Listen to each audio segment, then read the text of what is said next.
കേരളമൊട്ടാകെ ലഹരിക്കെതിരെയുള്ള പോരാട്ടത്തിലാണിപ്പോൾ. ഇത് അന്തിമ പോരാട്ടമാകണമെന്ന് ആഗ്രഹിക്കാത്തവർ ഏറെയുണ്ടാവില്ല. അത്രമേൽ ദുരിതവും സങ്കടങ്ങളുമാണ് ലഹരിക്ക് ഇരയാക്കപ്പെട്ട് സമൂഹത്തിനുമേൽ പെയ്തുകൊണ്ടിരിക്കുന്നത്.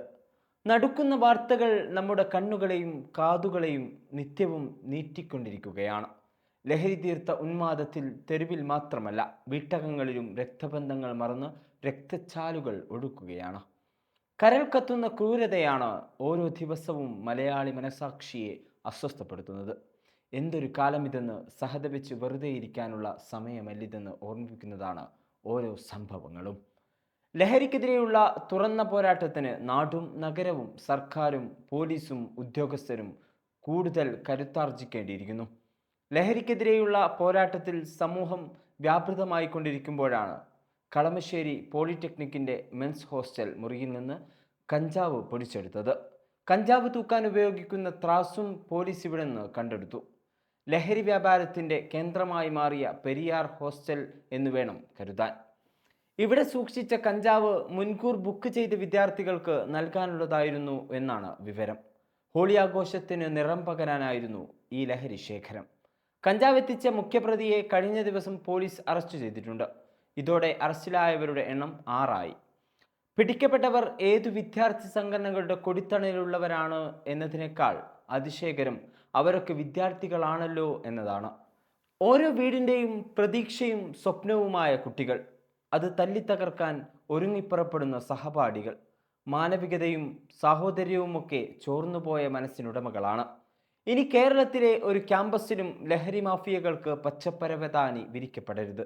മനോഹരമായ ക്യാമ്പസും സൗഹൃദങ്ങളും ബന്ധങ്ങളുമായിരിക്കണം അവിടെ ലഹരി. ഇതിന് മുഖ്യ പങ്ക് വഹിക്കാനാവുക വിദ്യാർത്ഥി സംഘടനകൾക്കും അധ്യാപകർക്കും സമൂഹത്തിനുമാണ്. അവർ ആ പങ്ക് നിർവഹിക്കുമെന്ന് തന്നെ കരുതാം. ലഹരിക്കുരുക്കിൻ്റെ കണ്ണിമുറിക്കാൻ വിവിധ വകുപ്പുകളുടെ ഏകോപനത്തോടെ ഉന്നതതല യോഗം ചേരാനുള്ള സർക്കാർ തീരുമാനം സ്വാഗതാർഹമാണ്. ഇപ്പോൾ പോലീസും എക്സൈസും നടത്തുന്ന റെയ്ഡുകളും പരിശോധനയുമെല്ലാം ശരിയായ വിധത്തിലാണെന്നാണ് റിപ്പോർട്ടുകൾ. ഈ സാഹചര്യത്തിൽ സർക്കാരിൻ്റെ ഉന്നതതല യോഗം ഗുണം ചെയ്യുമെന്ന് വേണം കരുതാൻ. പോലീസിൻ്റെ കീഴിൽ ഓപ്പറേഷൻ ഡി ഹണ്ട്, എക്സൈസിൻ്റെ നേതൃത്വത്തിൽ ക്ലീൻ സ്റ്റേറ്റ് എന്നിവ 2 ആഴ്ചയായി തുടർന്നു വരുന്നുണ്ട്. ഇരുവകുപ്പുകളും യോജിച്ച റെയ്ഡിനുള്ള പദ്ധതികളും തയ്യാറാക്കിയിട്ടുണ്ടെന്നാണ് അറിയുന്നത്. ഓപ്പറേഷൻ ക്ലീൻ സ്റ്റേറ്റിൻ്റെ ഭാഗമായി 584 മയക്കുമരുന്ന് കേസുകളാണ് പിടിച്ചത്. ഈ കേസുകളിൽ 570 പേരെ പ്രതി ചേർക്കുകയും 585 പേരെ പിടികൂടുകയും ചെയ്തു. പ്രതികളിൽ നിന്ന് 1.9 കോടി രൂപ വില വരുന്ന മയക്കുമരുന്ന് ഉൽപ്പന്നങ്ങളാണ് എക്സൈസ് കണ്ടെടുത്തത്. സ്കൂൾ പരിസരത്ത് 998ഉം ബസ് സ്റ്റാൻഡ് പരിസരത്ത് 282ഉം ലേബർ ക്യാമ്പുകളിൽ നിന്ന് 104ഉം റെയിൽവേ സ്റ്റേഷനുകളിൽ നിന്ന് 89 തുടങ്ങിയ പരിശോധനകൾ നടന്നിട്ടുണ്ട്. മയക്കുമരുന്നുമായി ബന്ധപ്പെട്ട പരിശോധനയ്ക്കിടെ 480 അബ്കാരി കേസുകളും 2028 പുകയില കേസുകളും കൂടി എക്സൈസ് പിടിച്ചിട്ടുണ്ട്. പോലീസും ഇക്കാലയളവിൽ ഒട്ടനവധി റെയ്ഡുകൾ നടത്തി. ലഹരി വസ്തുക്കളും പ്രതികളെയും പിടികൂടി.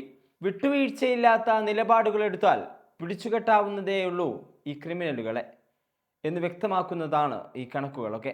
ഇതിനൊപ്പം ജനകീയ പ്രതിരോധങ്ങളും സജീവമാണ്. ജനങ്ങളുടെ ഇടപെടലുകൾ കൂടി ഉണ്ടായാലേ തയ്ച്ചു വളരുന്ന ലഹരി മാഫിയകളെ പിടിച്ചുകെട്ടാൻ കൗമാര കേരളത്തെ രക്ഷപ്പെടുത്താനും കഴിയൂ. രാജ്യത്തെ തന്നെ ഭീതിയിലായിത്തീരിക്കുന്ന സിന്തറ്റിക് ഉൾപ്പെടെയുള്ള ലഹരി വസ്തുക്കളുടെ വിൽപ്പനയും കടത്തും തടയാൻ സംസ്ഥാനങ്ങൾ കൈകോർക്കാൻ ഒരുങ്ങുന്നതും ശ്ലാഘനീയമാണ്. നർക്കോട്ടിക് കൺട്രോൾ ബ്യൂറോയുടെ ഏകോപനത്തോടെയാണ് ഈ അന്തർ സംസ്ഥാന വലവിരിക്കൽ. പലപ്പോഴും ലഹരി കേസുകളുടെ അന്വേഷണം അതത് ജില്ലകളിൽ അവസാനിക്കുമ്പോൾ യഥാർത്ഥ പ്രതികൾ രക്ഷപ്പെടുകയാണ്. രാസലഹരിയുടേതുൾപ്പെടെയുള്ള ഉറവിടം കണ്ടെത്താൻ പോലീസിനാകുന്നില്ല. ഇത് പുതിയ വഴിയിലൂടെ വീണ്ടും ലഹരി അതിർത്തി കടന്നെത്താൻ കാരണമാകുന്നുണ്ട്. സംസ്ഥാനങ്ങളുടെ സഹകരണത്തോടെയുള്ള അന്വേഷണത്തിന് ഇതിന് പരിഹാരം കണ്ടെത്താനായേക്കും. കേരളത്തെക്കാൾ ലഹരി വ്യാപനം കുറഞ്ഞതും കൂടിയതുമായ സംസ്ഥാനങ്ങളുണ്ട്.